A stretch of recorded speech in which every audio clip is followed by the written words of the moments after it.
Hi, lovely students. Welcome to Mathological. In this session, we'll be discussing questions that were made in the previous years in SNAP examination on the topic of critical reasoning, statement and argument based questions, statement and assumption based questions, and so on. तो सारे के सारे जो भी questions आए हैं, memory based जो भी questions available हुए, तो we'll be discussing those 2021 odd questions from previous years. Start करते हैं session को, and if you're not already subscribed to our YouTube channel, make sure to subscribe to it. साथ में session को भी लाइक कर देना और इसको हाइप भी कर देना, और टेलीग्राम चैनल या व्हाट्सएप चैनल मैथोलॉजिकल भी ज्वाइन कर सकते हो। चलो फर्स्ट क्वेश्चन लेते हैं। So will be starting with a question on cause and effect. ठीक है, कॉज एंड इफेक्ट का कोई भी क्वेश्चन हो तो क्या ऑर्डर होगा हमारा? First of all will be trying to identify कि क्या वहाँ पे कॉजल लिंकेज है, कॉज एंड इफेक्ट में क्या वहाँ पे कॉजल लिंकेज है। सेम टॉपिक पे बात करें दोनों स्टेटमेंट, और सेम टॉपिक पे बात करें तो क्या कॉज में कनेक्शन हो सकता है, क्या फर्स्ट कॉज हो सकता है या सेकंड कॉज हो सकता है, and then the other one will be effect. ठीक है, सो सब first of all will be checking for causal relation if possible. Either first will be cause, second will be effect, or second will be cause, or first will be effect. अगर ये दोनों possible नहीं है, in that case you'll be checking whether they are effects of some independent causes, और अगर ये भी possible नहीं होगा, in that case we'll be saying that those are independent causes. So this should be our hierarchy. Statements given in the first question. Government has recently fixed the fees for professional courses offered by the unaided institutions, which are much lower than the fees charge last year. तो last year से इस बार fees much lower है because government ने fees को fix कर दिया है for professional courses offered by unaided institutions. Second statement, parents of the aspiring students launched a severe agitation last year protesting against the high fees charged by the unaided institutions. दोनों unaided institutions की fees के बारे में ही बात कर रहे हैं, तो both statements can be causally linked. अब स्टेटमेंट हमारा जो फर्स्ट है वो कह रहा है कि at present this year the fees is much lower than the fees charged bye those unaided institutions last year. और सेकंड स्टेटमेंट कह रहा है कि parents of the aspiring students launched a severe agitation last year.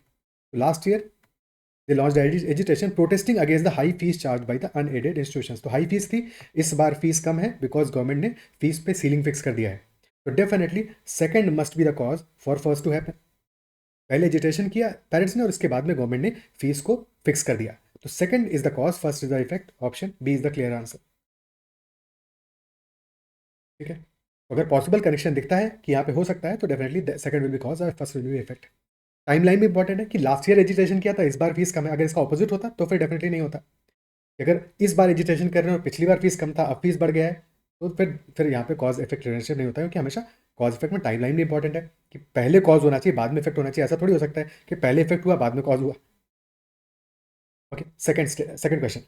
Statements जो given है, पहला statement, prices of petrol and diesel in the domestic market have remained unchanged for the past few months. On second statement, the crude oil prices in the international market have gone up substantially in the last few months. Again similar ऐसा question हमने शायद इस year भी आया है 2025 में, हमने discuss किया था अभी प्रीवियस सेशन में आया था, तो कमेंट में मेंशन करें क्योंकि मुझे लग रहा है कि यही सेम क्वेश्चन हमने अभी कल या परसों डिस्कस किया है। तो similar, not exactly this one. So prices of petrol and diesel in the domestic market have remained unchanged in the past few months, और crude oil prices in the international market have gone up substantially. तो international market में prices have gone up substantially, उसकी वजह से क्या effect हो सकता था कि डोमेस्टिक मार्केट में प्राइसेस चेंज होते, इंक्रीज होते, but instead of increase domestic market में प्राइसेस अनचेंज्ड है। तो क्या सेकंड कॉज फर्स्ट इफेक्ट हो सकता है? ये तो पॉसिबल नहीं है, बिकॉज अगर सेकंड कॉज होता तो फर्स्ट पे इफेक्ट आता प्राइस इंक्रीज का, but that is not there. क्या फर्स्ट कॉज और सेकंड इफेक्ट हो सकता है? अगर फर्स्ट कॉज है हमारा कि डोमेस्टिक मार्केट में प्राइसेस अनचेंज्ड है, इसकी वजह से इंटरनेशनल मार्केट में prices have grown up substantially, that does not make any sense whatsoever. तो definitely cause and effect relationship between the statements is not there. तो can they be effects of independent causes, क्योंकि यहाँ पे क्या हो रहा है, फर्स्ट केस में prices are unchanged in the past few months, isn't it so? तो प्राइसेस अगर unchanged in the past few months, there must be some reason. क्या रीजन है पता नहीं, there must be some factor. तो this is definitely effect. और international market में भी प्राइसेस हैव ग्रोन अप, तो this is also effect of some cause that we do not know. तो both are effects of independent causes. Option D is the answer. Okay,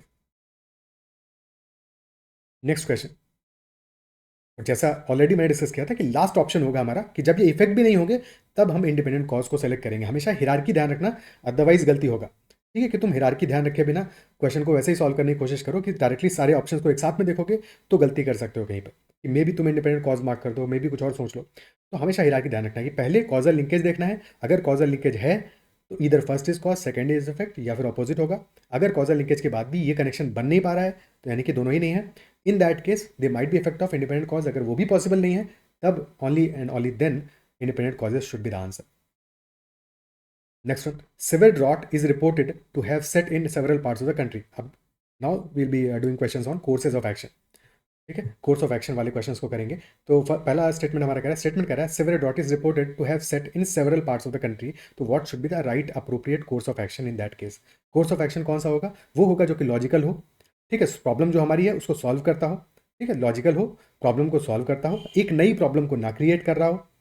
ठीक है, एक नई problem को ना क्रिएट कर रहा हो अपने आप में. क्लियर है? ठीक है, सो हमारे केस में प्रॉब्लम क्या है? फर्स्ट इस क्वेश्चन में प्रॉब्लम है severe drought is reported to have been set in several parts of the country. Drought को रिजॉल्व करना है, इसको प्रॉब्लम को सॉल्व करना है. तो government should immediately make arrangements for providing financial assistant to those affected. Definitely correct है, definitely government को ऐसा करना चाहिए, providing financial assistant, that is the correct step. Second, food, water, and fodder should immediately be sent to all these areas to save the people and cattle. तो ये भी correct है, दोनों स्टेप्स गवर्नमेंट को फॉलो करने चाहिए. Both 1 and 2 will be the answer, option C. ठीक है, और कुछ केसेस कभी ऐसे भी होंगे कोर्स ऑफ एक्शन में कि जहाँ पे कि दोनों में से कोई भी एक स्टेप कर दिया तो एक स्टेप ही हमारी प्रॉब्लम को सॉल्व कर देगा. तो वहाँ दोनों करने की जरूरत नहीं है, वहाँ पे ईदर 1 और 2 can also B the option. और फिर वैसे केसेस में हमें ऑप्शन ईदर 1 और 2 दिया होगा, जैसे कि यहाँ पे वो ऑप्शन भी नहीं है. इस क्वेश्चन में मतलब वैसा है भी नहीं. एनीवे, तो नेक्स्ट क्वेश्चन, स्टेटमेंट कह रहा है हमारा, government of state Y has decided to remove hutments and buildings that have come up beside the road to broaden them in city A. तो government of state Y has decided to remove hutments and buildings. अब जब वो remove करेगी hutments को और buildings को, तो इसकी वजह से क्या होगा? डिस्प्लेसमेंट होगा पर्सनस का. पर्सनस विल बी डिस्प्लेस्ड जो वहाँ पे रह रहे होंगे हटमेंट्स में और बिल्डिंग्स में. ठीक है, तो रोड तो ब्रॉडन कर रही है गवर्नमेंट, बट उसके वजह से ultimately there will be displacement. तो this displacement problem must be resolve by the government. इसको रिजॉल्व करना पड़ेगा. Course of action number 1, the government of state Y should rehabilitate the affected residents of the hutments and buildings. This seems to be a plausible course of action. ऐसा government को करना चाहिए. ठीक है, so this correct, this is correct. Rehabilitate करना चाहिए, rehabilitation should happen. Second statement, government should compensate the residents of targeted houses with a reasonable amount. Compensation करना चाहिए, ये भी सही है, बट दोनों काम एक साथ थोड़ी करेगी गवर्नमेंट. या तो रिहेबिलिटेट करेगी या फिर कंपनसेट करेगी. अगर कंपनसेट कर देगी तो फिर रिहेबिलिटेट क्यों करेगी, और अगर रिहेबिलिटेट कर देगी तो फिर कंपनसेट क्यों करेगी? दोनों काम थोड़ी करेगी. तो ईदर 1 और 2 should be the most appropriate answer, not both. ठीक है, option C will be the answer. Either 1 और 2 should be the correct answer in this case. Next question. A large number of people in Ward X of the city are diagnosed to be suffering from a fatal malaria type. और course of action number 1 कह रहा है, city municipal authority should take immediate steps to carry out extensive fumigation in the ward X. ठीक है, तो ward X में large number of people are diagnosed to be suffering from a fatal malaria type. तो एक causal का concern क्या है हमारा? कॉज ऑफ कंसर्न है this fatal malaria type and large number of people are infected. तो first step, city municipal authorities should take immediate steps to carry out extensive fumigation in ward X. That is the correct step to do. ठीक है, immediately करना चाहिए, correct है. The people in the area should be advise to take steps to avoid mosquito bites. तो definitely ये भी step correct है, दोनों काम होने चाहिए साथ में. फ्यूमिगेशन भी होना चाहिए और साथ में प्रिवेंटिव मेजर भी रहना चाहिए कि people should avoid being bitten by mosquitoes. कैसे भाई? प्रिवेंटिव क्लोथिंग पहनेंगे या उस हिसाब से नेट्स लगाएंगे. ठीक है, तो prevention is also important, both are needed. C is the answer, both 1 and 2. ठीक है, प्रिवेंशन के लिए गवर्नमेंट एडवाइजरी रिलीज करेगी और बाकी फ्यूमिगेशन तो करना ही है. Next question, statement followed by arguments. और हमें आइडेंटिफाई करना है कि कौन सा आर्ग्यूमेंट स्ट्रांग होगा.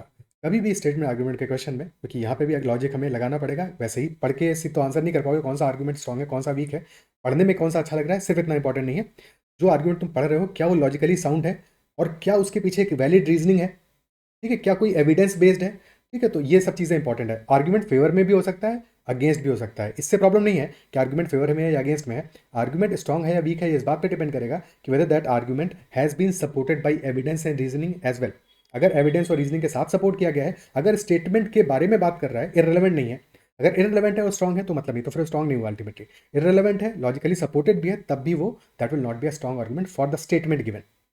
तो स्टेटमेंट गिवन के अकॉर्डिंग होना चाहिए, वेदर फॉर तो भी, अगेंस्ट तो भी, और लॉजिकल रीजनिंग या फिर एविडेंस बेस्ड होना चाहिए. सपोर्टेड बाय एविडेंस भी होना चाहिए. मतलब कि बस रफली एक बात कह दी गई, that will not be a strong argument. तो स्टेटमेंट हमारा कह रहा है increasing the minimum wage will improve the overall economy. ठीक है, increasing the minimum wage will improve the overall economy, that is our statement. Argument number 1, higher wages lead to increased consumer spending which boost economic activity. Higher wages की वजह से it will lead to increased consumer spending and that will boost economic activity. तो क्या ये argument strong होगा या week होगा? Support में है डेफिनेटली, और स्ट्रॉन्ग आर्गूमेंट है। This is a strong argument, क्योंकि रीजनिंग भी दे रहा है कि बिकॉज ऑफ हायर वेजेस क्यों ओवरऑल इकोनॉमी इंप्रूव करेगा, because higher wages lead to increased consumer spending. भाई सबके पास इनकम ज़्यादा होगा तो ज़्यादा खर्चा करेंगे, ज़्यादा खर्चा करेंगे तो प्रोडक्टिविटी बढ़ेगी, उसकी वजह से प्रोडक्टिविटी बढ़ानी पड़ेगी ना, ज़्यादा खर्चा है, डिमांड ज़्यादा होगा, तो डेफिनेटली उसकी वजह से इकोनॉमी बूस्टअप होगा, इकोनॉमिक एक्टिविटी बूस्टअप होगा and hence overall economy improve करेगा। तो first statement is very valid, very strong argument. तो डेफिनेटली सपोर्ट में है, अगेंस्ट भी होता, but this is a strong argument. Second statement, employers will struggle to afford increased wages leading to job losses. कह रहा है एम्प्लॉयर्स स्ट्रगल करेंगे to afford increase wages. अब यहाँ पे कहीं भी ऐसा नहीं कहा गया कि इतना ज़्यादा वेज इंक्रीज कर देना है कि एम्प्लॉयर्स स्ट्रगल करें। स्टेटमेंट सिंपल है, increasing the minimum wage will improve the overall economy. अब कितना इंक्रीज कर रहे हैं, नॉट गिवन, ठीक है। और इवन हमारा आर्ग्यूमेंट भी कहीं पे भी ये नहीं बता रहा है कि एक्चुअल में एम्प्लॉयर्स क्यों स्ट्रगल करेंगे, ठीक है, क्योंकि इंक्रीज होगा वेज वो तो ठीक है, बट कितना इंक्रीज हो रहा है, ऐसा कुछ सब बहुत सब्सटेंशियल अमाउंट से इंक्रीज हो रहा है, ऐसा तो नहीं कि 50% 100% से बढ़ा रहे हैं, ठीक है। तो वैसा तो कुछ कहीं मेंशन नहीं है। तो इन द गिवन केस हम डेफिनेटली सिर्फ और सिर्फ आर्ग्यूमेंट सेकंड को पढ़ के ये कंक्लूड नहीं कर सकते कि एम्प्लॉयर्स स्ट्रगल करेंगे ही करेंगे।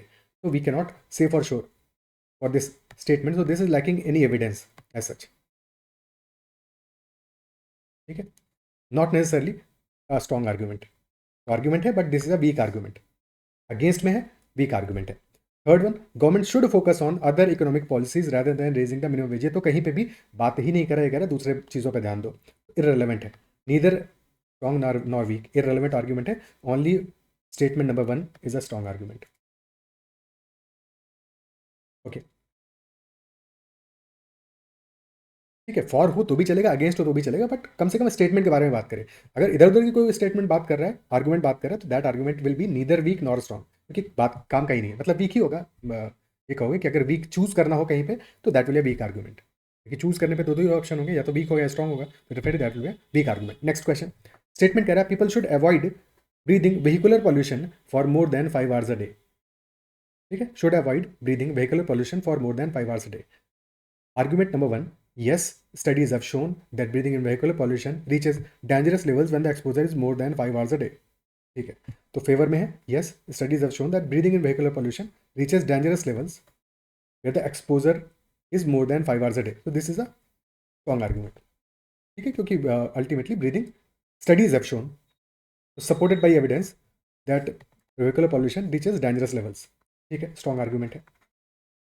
Second statement, no, breathing in vehicular pollution for more than 5 hours a day does not lead to lung cancer as revealed in study analyzing vehicular pollution। अब यहाँ पे गलती क्या होगा, तुम सेकंड स्टेटमेंट को देख के स्ट्रॉन्ग आर्गूमेंट, तुम में से बहुत लोगों ने सोचा होगा, अगर सोचा है तो कमेंट में मेंशन करना, ठीक है। बट कैच क्या है इस क्वेश्चन में, कैच क्या है, स्टेटमेंट क्या कर रहा है, स्टेटमेंट को एक बार फिर से पढ़ो, क्योंकि ऐसे क्वेश्चन में क्रिटिकल रीजनिंग हमें ध्यान से अपनी लैंग्वेज को पढ़ना है। स्टेटमेंट कह रहा है people should avoid breathing vehicular pollution for more than 5 hours a day। क्यों अवॉइड करना है, क्योंकि उसके हार्म होंगे ऑब्वियसली, है कि नहीं, कि अगर तुम ज़्यादा व्हीकुलर पॉल्यूशन को ब्रीथ कर रहे हो, मोर देन 5 hours a day के लिए ब्रीथ कर रहे हो, तो that will be harming you, that is harmful, that is what statement is implying, this is harmful for you.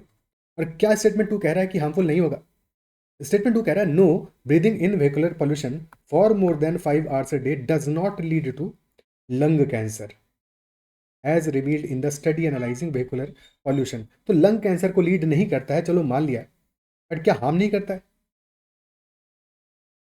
Lung cancer के बारे में तो स्टेटमेंट में कहीं कोई बात नहीं है। तो this statement is talking about lung cancer, कि लंग कैंसर को लीड नहीं करेगा, बट स्टिल बाकी तरह से तो हार्म करेगा ना तुम्हें, ठीक है। So definitely this is not a strong argument because of this thing, lung cancer, ये इररिलेवेंट बातें कर रहा है, ठीक है, रेलेवेंट नहीं बात कर रहा है, कि जो इधर उधर की बात कर रहा है, इसलिए this is not a strong argument, only one is a strong argument. Clear हुई ये बात, ठीक है। अदरवाइज देखने में अच्छा लग रहा था कि हाँ रिवील्ड एंड स्टडी, यानी कि सपोर्टेड बाई एविडेंस भी है, बट बात कर रहा है लंग कैंसर की। तो ट्रैप है ये क्वेश्चन, ये स्टेटमेंट ट्रैप है, ये आर्गुमेंट ट्रैप है। अगला क्वेश्चन, स्टेटमेंट कह रहा है should India encourage exports when most things are insufficient for internal use itself. क्या इंडिया को इस एक्सपोर्ट को इनकरेज करना चाहिए when most things are insufficient for internal use, जब ऑलरेडी इंटरनल यूज के लिए इनसफिशिएंट है, तो एक्सपोर्ट को क्यों इनकरेज करें भाई, ठीक है, ये स्टेटमेंट कह रहा है हमारा। शुड क्वेश्चन है बेसिकली कि करना चाहिए नहीं करना चाहिए। आर्गुमेंट नंबर 1 कह रहा है यस, सपोर्ट में है कि यस करना चाहिए, because we have to earn foreign exchange to pay for our imports. अगर हम कुछ भी इंपोर्ट करेंगे so for our imports we have to pay in foreign exchange, in foreign money, और वो मनी हमारे पास कब आएगा, कैसे आएगा, एक्सपोर्ट से आएगा। तो this is a strong argument. ठीक है, लॉजिकली साउंड है, एविडेंस दे रहा है, रीजन दे रहा है, रीजनिंग दे रहा है कि we have to do export so that we earn foreign exchange and then we can pay for our imports. तो perfectly logical. ठीक है, second statement, no even selective encouragement would lead to shortages. Even selective encouragement would lead to shortages. ठीक है, ये कह रहा है कि नहीं करना चाहिए। क्यों नहीं करना चाहिए? Because selective encouragement would also lead to shortage. But how? क्या कुछ लॉजिक है इसके पीछे? So there is no logic, तो second is not a strong argument, only one is strong. Okay, देखिए क्वेश्चन क्या कह रहा है, most things not all things. ठीक है, most is not equal to all. देखिए there can be some things which are sufficient for internal use, और उनको तो एक्सपोर्ट कर सकते हैं ना। और ये कह रहा है इवन सेलेक्टिव इंकरेजमेंट के बारे में की भी अगेंस्ट में बोल रहा है, तो सेलेक्टिव इंकरेजमेंट तो कर सकते हैं ना, बिकॉज मोस्ट नॉट ऑल, तो जो चीज़ें हमारे पास सफिशिएंट हैं, those items which are sufficient can be exported without shortage.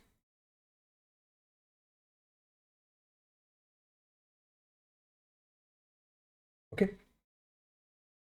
क्या ये अप्रिशिएट कर पा रहे हो? ये लॉजिक समझना जरूरी है, अदरवाइज गलतियां क्यों होती हैं? वो इसीलिए होती हैं क्योंकि हम समहाउ स्टेटमेंट में जो वर्ड्स लिखे हैं, जैसे यहाँ पे मोस्ट लिखा हुआ है, इसको मिस कर दिया हमने, तो प्रॉब्लम होगा। तब सेकेंड स्टेटमेंट स्ट्रॉन्ग लगेगा हमको। बट मोस्ट के बारे में बात कर रहा है, ऑल के बारे में बात नहीं कर रहा है कि सारे ही आइटम्स हमारे पास इनसफिशियंट है। No, some might be there which are sufficient, तो उनको तो एक्सपोर्ट कर सकते हैं, और सेलेक्टिव इंकरेजमेंट बिल्कुल कर सकते हैं। ठीक है, सबको करेंगे तब शॉर्टेज होगा। नेक्स्ट, तो नेक्स्ट कह रहा है एक आर्ग्यूमेंट गिवन है, which of the following if true would most strengthen the argument. Argument कह रहा है the government should invest in renewable energy sources because they are environmentally friendly and can lead to long term sustainability. तो government should invest in renewable energy sources, that is our argument. और क्यों invest करना है? Because they are environment friendly and can lead to long term sustainability. Which of the following if true would most strengthen the argument? Argument number 1, the government has successfully implemented renewable energy projects in the past. ठीक है, तो successful implementation किया है, but क्या ये support कर रहा है, स्ट्रेंथन कर रहा है, स्ट्रेंथन कर रहा है कि नहीं कर रहा है, अभी तो फिलहाल ठीक है, न्यूट्रल है। कि कह रहा है कि गवर्नमेंट ने सक्सेसफुली इंप्लीमेंट किया है, बट इन्वेस्ट क्यों करना चाहिए उसके पीछे, तो उसको तो स्ट्रेंथन नहीं कर रहा है कि नहीं। Second option B, many countries have achieved economic growth by investing in renewable energy, यानी कि अगेन सपोर्ट कर रहा है, बट क्या स्ट्रेंथन कर रहा है सच, क्यों गवर्नमेंट को इन्वेस्ट करना चाहिए रिन्यूएबल एनर्जी सोर्सेज। ठीक है, many countries of achieved economic growth by investing in renewable energy, तो क्या इससे बेटर अगर कोई आर्गुमेंट मिल सकता है तो उसको आंसर करेंगे। Option C, the current energy sources are depleting rapidly. Okay, और ऑप्शन डी कह रहा है public opinion favours the use of renewable energy, यानी कि पब्लिक ओपिनियन फेवर करेगा यूज को, क्या इसलिए स्ट्रेंथन करना चाहिए। ऑप्शन सी कह रहा है current energy sources are depleting rapidly, और आर्गुमेंट हमारा है government should invest in renewable energy sources. तो अगर करंट एनर्जी सोर्सेज हमारे रैपिडली डिप्लीट कर रहे हैं, तो this is talking about urgent necessity. कब खून खोलेगा रे तेरा फैजल। ठीक है, कि अब करंट एनर्जी सोर्सेज अगर रैपिडली डिक्रीज कर रहे हैं, तो डेफिनेटली हमारे पास अर्जेंट नेसेसिटी है to invest in renewable energy sources. तो that is most strong argument in support of the given argument. ठीक, गिवन स्टेटमेंट के सपोर्ट में मोस्ट स्ट्रॉन्ग आर्ग्यूमेंट है कि अर्जेंट नेसेसिटी है, इसलिए करना ही चाहिए। बाकी सब बढ़िया अच्छे स्टेटमेंट है, मतलब कि बाकी भी कंपीट कर रहे हैं, but they are weak in terms of कि वो स्ट्रेंथन उस लेवल पर नहीं करे जितना हमारा स्टेटमेंट सी कर रहा है, क्योंकि अर्जेंट नेसेसिटी है इसलिए करना चाहिए। This is the most applicable argument. ठीक है, सो हमारा option C will be answer in this case and not any other option. Okay, clear है? बाकी सपोर्ट कर रहे हैं कि हाँ करोगे तो ठीक है, बट करना ही चाहिए, that is only because of option C. Next one, regular exercise is essential for maintaining good health. Arguments given है, कौन सा स्ट्रॉन्ग आर्ग्यूमेंट होगा? Argument number 1, many successful people do not prioritise regular exercise yet they are healthy. बहुत सारे successful people हैं which are not prioritising regular exercise and yet they are healthy. ठीक है, तो क्या उसकी वजह से स्टेटमेंट हमारा निगेट होता है? क्या ये स्ट्रॉन्ग आर्ग्यूमेंट है स्टेटमेंट के अगेंस्ट कि regular exercise essential for maintaining good health? ये कह रहा है बहुत सारे सक्सेसफुल पीपल हैं, they do not prioritise regular exercise but yet they are healthy. There might be some other reasons, लेकिन कुछ और रीजन हो सकता है, बट अगेंस्ट तो बात नहीं कर रहा है ना। इसके बिना भी despite this they are healthy, ठीक है, they are not prioritising it but yet they are healthy, but there might be some other reasons. ठीक है, अगला argument, next one, people with busy lifestyles can not find a time for regular exercise. Excuse दे रहा है कि नहीं, time नहीं मिल पाता उनको, तो टाइम नहीं मिलता, इसकी वजह से क्या हमारा स्टेटमेंट निगेट होता है क्या? नहीं होता। So this is a weak argument definitely. ठीक है, सेकंड को तो निगेट कर दिया। Third one, scientific studies consistently show the health benefits of regular exercise. Scientific studies back करती हैं health benefits of regular exercise. Third is a strong argument. First पे बात करते हैं फिर से कि many successful people do not prioritise regular exercise yet they are healthy, so there might be some other factors, but this is not exactly negating regular exercise is not essential. One should not do that. ठीक है, because this many successful people, अब कितने हैं ये लोग, कितना quantity है इनका? ठीक है, तो वी हैव नो आइडिया क्या फैक्टर्स हैं, we have no idea, there might be some other factors कि डाइट उनका अच्छा है या बाकी चीज़ें हैं, they are maintaining good health somehow without prioritising exercise, but in general this should be done. This is not exactly negating कि नहीं करना चाहिए, क्योंकि नहीं करके ही वो बेनिफिट में है, ऐसा नहीं है, there might be some other factors. Okay, so हमारा strong argument will be option C, only three. Only three is the strong argument, और बाकी आर्ग्यूमेंट हमारे स्ट्रॉन्ग नहीं है। Okay, next question is a statement and conclusion based question. Statement कह रहा है, in a one day cricket match the total runs made by a team were 200. Out of these 160 runs were made by spinners. Total runs बने 200, 160 runs were made by spinners.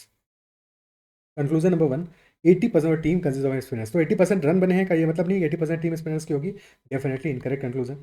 The opening batsman और spinners, ये भी conclude नहीं कर सकते, opening batsman जो भी थे आउट हो गए, उसके बाद में आके स्पिनर्स ने रन बनाए, तो neither conclusion can be followed, option C will be the answer. Okay, next question करते हैं। The company's new marketing strategy led to 20% increase in sales within the first quarter. New marketing strategy led to a 20% increase in sales within the first quarter. Which of the following assumptions is necessary for this conclusion? Assumption क्या हुआ? Foundation है, foundation of our statement, कि why the statement could be correct, कि company की new marketing strategy led to 20% increase in sales within the first quarter. ठीक है, so the linkage should be there between the marketing strategy and 20% increase. Assumption इस पर based होना चाहिए। पहला कह रहा है there are no external factors influencing the increase in sales. ठीक है, option B, company's competitors also experience similar increase in sales. अब कंपटीटर्स ने इंक्रीज किया नहीं किया, क्या ये हमारा स्टेटमेंट के पीछे का वैलिड एजम्पशन हो सकता है? स्टेटमेंट कह रहा है कंपनी की जो नई मार्केटिंग स्ट्रेटजी है that led to 20% increase in sales within the first quarter. तो वन थिंग इज श्योर कि there is a 20% increase in the sales within the first quarter, है कि नहीं? अब एक और चीज़ है कि new marketing strategy is also there, but there might be some other factors influencing this 20% increase, वो भी तो हो सकता है ना। तो अजम्पशन ये होना चाहिए कि that there is no other factor, only company's new marketing strategy is the sole reason to lead to this 20% increase in sales, तभी तो ये स्टेटमेंट को सपोर्ट कर पाएगा प्रॉपर्ली। ठीक है, तो हमारा ऑप्शन ए जो कह रहा है there were no external factors, क्योंकि अगर इसको हम निगेट कर दें, अजम्पशन क्या है, अजम्पशन को निगेट कर दो तो हमारा स्टेटमेंट पे परेशानी आनी चाहिए, statement should also be negated at the same time almost. ठीक है, तो हमारा पहला ऑप्शन है, अगर इसको कहें कि there were many external factors influencing the increase in sales, then definitely हमारा स्टेटमेंट गड़बड़ हो जाएगा, कि then company's new marketing strategy might be one of the few reason, one of the many reason, but definitely that is not the sole reason. तो statement A हमारा seems to be the option. बाकी option देख लेते हैं। Company had a similar marketing strategy in the previous quarter. अब अगर similar थी previous quarter में और तब भी इंक्रीज नहीं हुआ, तो ये तो उल्टा निगेट कर रहा है, ऑपोजिट जा रहा है, ऑपोजिट जा रहा है, तो ये तो बिल्कुल भी नहीं हो सकता अजम्पशन। डी कह रहा है increase in sales was due to decrease in product prices. अब ये एक अल्टरनेट एक्सप्लेनेशन दे रहा है कि नहीं नहीं, मार्केटिंग स्टडी का चक्कर नहीं है भैया, डिक्रीज इन प्रोडक्ट प्राइसेस की वजह से ऐसा हुआ, तो ये भी तो निगेटिव कर रहा है फिर।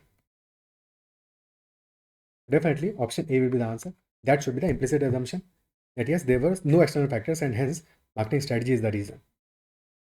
Next question. A statement is saying company has made it compulsory to mark online attendance using facial recognition software, that is the notice in office.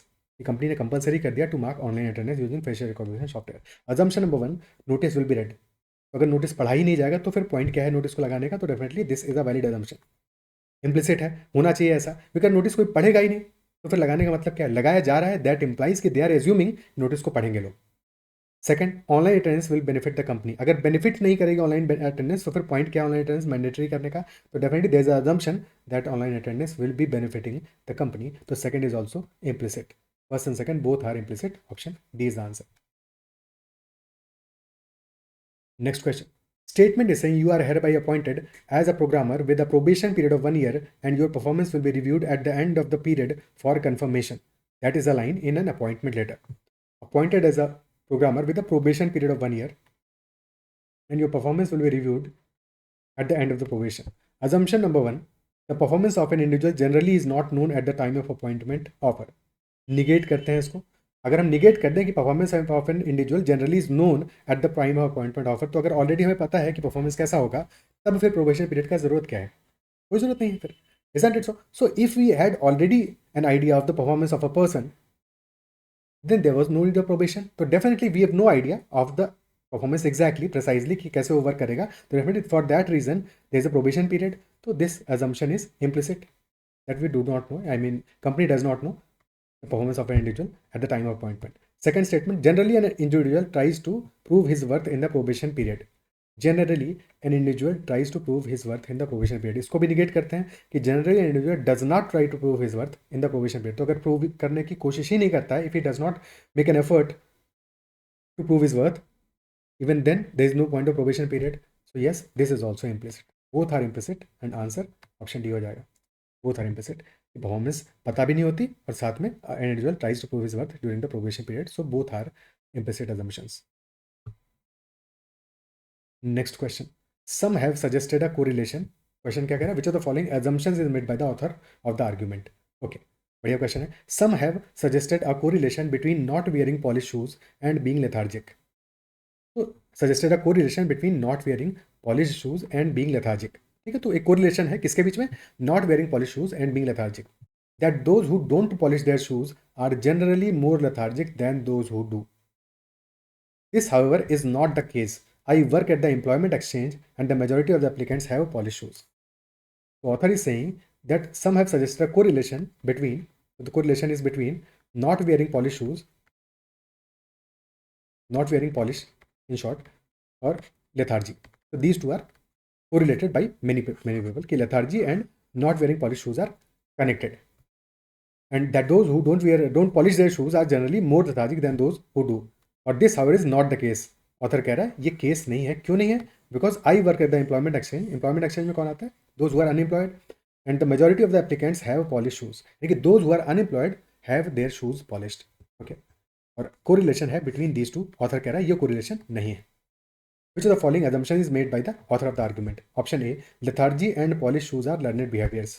क्या ये assumption होगा? क्योंकि यहाँ पे learned behaviors हैं, तो कहाँ पे बात हो रहा है ऐसा कि they are learned behaviors or not?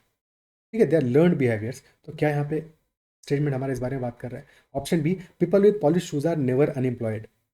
ये तो बिल्कुल ही डेफिनेटली इस ऑथर के हिसाब से निगेट हो जाएगा, क्योंकि ऑथर कह रहा है कि I work at the employment exchange and the majority of the applicants have polish shoes. यानी कि applicants who are unemployed have polish shoes. तो definitely people with polish shoes are never unemployed. That is false, because उसके यहाँ तो सारे ही are unemployed लोग, but they have polish shoes. B is incorrect.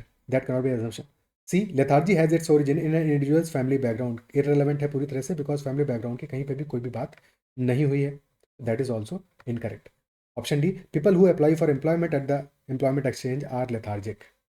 अब हमें ए और डी में से चूज करना है which should be a valid assumption for this question to exist. Question का पहला लाइन है, some have suggested a correlation between not wearing polish shoes and being lethargic. यानी those who are lethargic not wear polish shoes. Isn't it so? Those who are lethargic not wear polish shoes. Isn't it so? और question ये कह रहा है कि those who come at the employment exchange majority of them have polish shoes.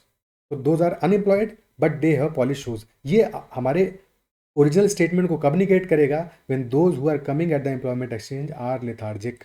Because if they are not lethargic, if we negate option D that people who apply for employment at the employment exchange are not lethargic at all. So if they are not lethargic, so even if they have polished shoes, this is not negating the original correlation. Think about it. कि अगर जो the persons who are applying for employment at the employment exchange, they are not lethargic, then even if they have polished shoes, this is not negating the original correlation not wearing polished shoes and lethargy. This is only negating that when the persons who are applying for employment at employment exchange are lethargic and yet they are having polished shoes. Isn't it so? तो यानी कि option D is the correct assumption that the author is making in the given argument. The people who apply for employment at the employment exchange are lethargic. This is the correct assumption. for this argument to work. Isn't it so? ठीक है. Next question. India is a popular hub of medical tourism, attracting a large number of foreign patients every year. Large hub of medical tourism attracting a large number of foreign patients every year. Assumption दिए हैं और दोनों ही assumptions लंबे लंबे assumptions हैं. Assumption number 1, medical treatment in India includes reduced cost, the availability of latest medical technologies, and a growing compliance on international quality standards. Doctors trained in Western countries, including US and UK, as well as English-speaking personnel, due to which foreigners are less likely to face language barrier in India. First argument बिल्कुल support कर रहा है कि हाँ popular hub of medical tourism. और क्यों है? Because of so many reasons. ठीक है, अच्छी बात है. सेकंड कह रहा है India was one of the large lowest cost and highest quality of all medical tourism destinations. It offers wide variety of procedures at about 1/10 the cost of similar procedures in the United States. Second भी बड़ी प्यारी प्यारी पूरा explanation दे रहा है कि क्यों why India is a popular hub of medical tourism attracting a large number of foreign patients every year. But will these assumptions be implicit? They are overly stated. इतनी सारी कहानी उन्हें बना दी गई है. क्या इसको एज सच assumption की तरह इम्प्लिसिट होना ज़रूरी है? अगर हम इनमें से कुछ पार्ट को निगेट कर दें, क्योंकि इतना कुछ मेंशन है कि medical treatment India includes reduce cost, fine. Availability of latest medical technologies, fine. Growing compliance on international quality standards, fine. Doctor stand in western countries including US and UK, fine. English speaking personnel, fine. Due to which foreigners are less like to face language barriers. क्या ये सब कुछ जरूरी है for our statement to hold true? अगर इनमें से दो चार चीज़ें कम भी होंगी, क्या तब हमारा स्टेटमेंट होल्ड नहीं करेगा? तो this is over explanation of something. Isn't it so? तो ये एजम्पशंस हमारे इतने लेंदी हैं कि these are not implicit assumptions, because we do not need everything that is mentioned in these statements to be correct. अगर इसमें से आधी चीज़ें भी करेक्ट होंगी या इवन 10% भी करेक्ट होगा, even then India can be a popular hub of medical tourism. There might be some other factors as well. ठीक है, even if there is a language barrier, even then अगर quality of medical technology India का better है, या India में medical tourism इसलिए भी हो रहा है क्योंकि quality of hospitals is better, या एवरीथिंग एल्स. ठीक है, तो जो चीज़ें बेटर हैं, even if language barrier is there, even then foreigners में prefer India because of reduce cost and for other factors. ठीक है, तो definitely we do not need everything mentioned in these assumptions to be correct. So this is not a implicit assumption. ठीक है, because there is overstatement in this assumptions. तो first तो हमारा implicit नहीं है. Second, again same logic. एक तो कह रहा है स्पेसिफिकली 1/10 द कॉस्ट है, 1/10 हो 1/5 हो, बट अगर रिड्यूस कॉस्ट है तो that might also be sufficient. ठीक है, और one of the lowest, that is fine. ठीक है, that is fine, but ultimately this is also not implicit, because even if this is negated, still our statement can be held true. So apart from this, so many things written in these assumptions. ठीक है, कोई भी assumption अगर बहुत सारी कहानी कह रहा है जिसके बिना हमारा स्टेटमेंट हो ट्रू हो सकता था, तो फिर वो assumption implicit नहीं होगा. ठीक है, तो बहुत सारी कहानी है इन सब में. So neither is implicit. Option C is the answer.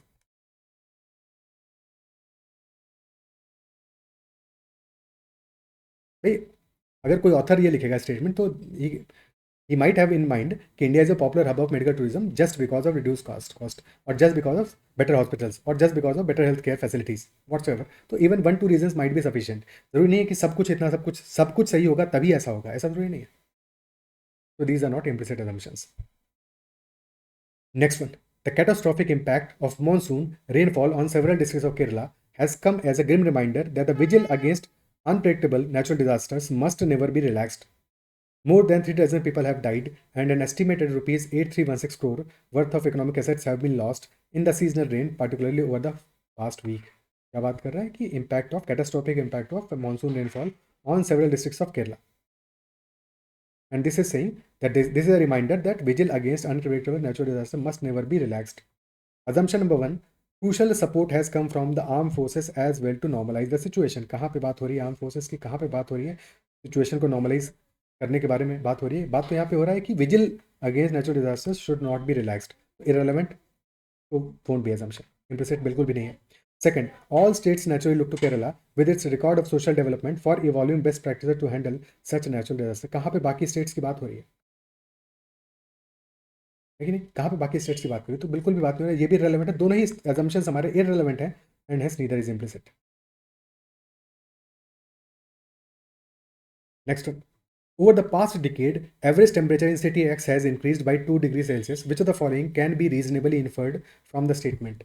Over the past decade, average temperature in city X has increased by 2 degrees. तो average temperature has increased by 2 degrees. Inference क्या हो सकता है? Inference यानी कि conclusion क्या हो सकता है?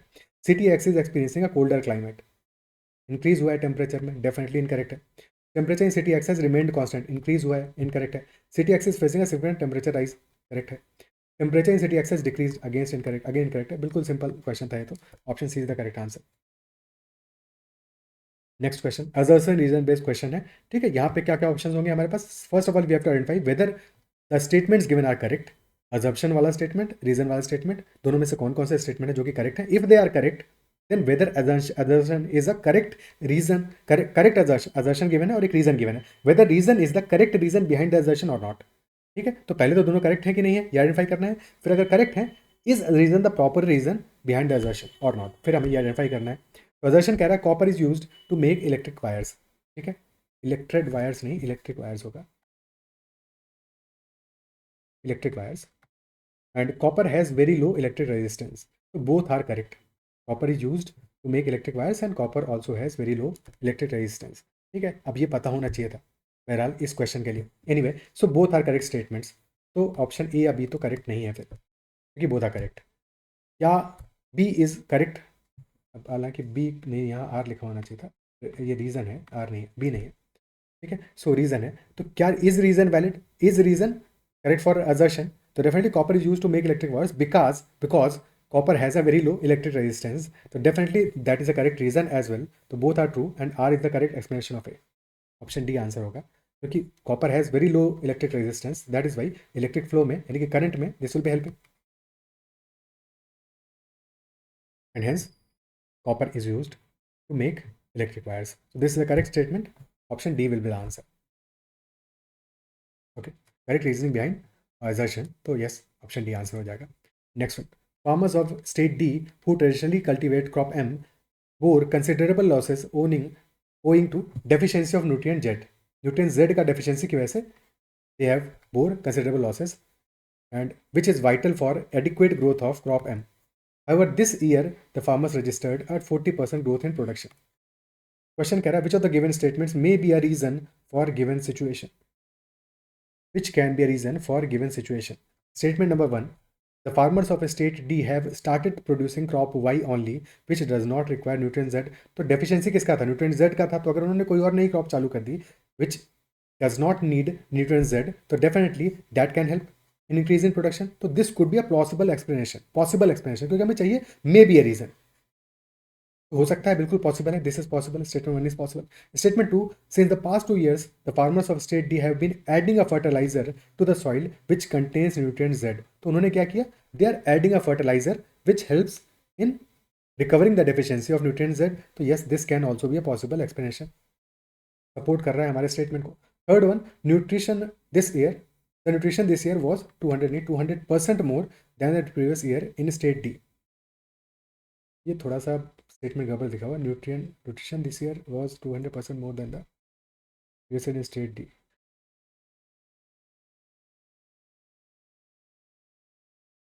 न्यूट्रिएंट के बारे में बात होगा कि nutrient Z this year was 200% more than the previous year in state D. This can also be a possible explanation. ये थोड़ा सा लैंग्वेज इसकी गड़बड़ लिखी हुई है. But all these 3 statements are in support of the situation.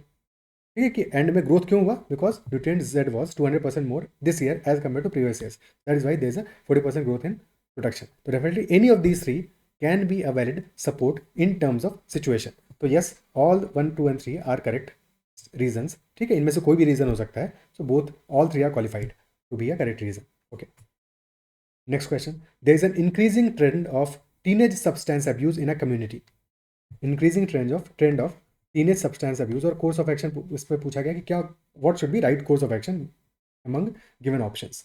ठीक है, इस क्वेश्चन में एग्जैक्टली ये क्लियर नहीं है कि एक कोई चूज करना था या फिर बाद में ऑप्शंस थे 1, 1, 2, 1, 3.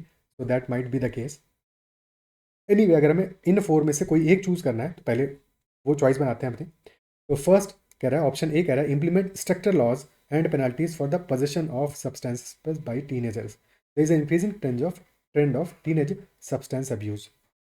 ओके, तो ट्रेंड क्या है? इंक्रीजिंग ट्रेंड है फॉर टीनेज सब्सटेंस अब्यूज. तो ऑप्शन ए कह रहा है complementing stricter laws and penalties seems to be fine. Okay, organise awareness programmes in schools and communities, preventive है भाई, ये प्यूनिटिव है कि पनिशमेंट दो, डिटरेंट है, रोको उनको। ऑप्शन बी प्रिवेंटिव है कि पहले ही रोक लो, प्रॉब्लम ही ना आए।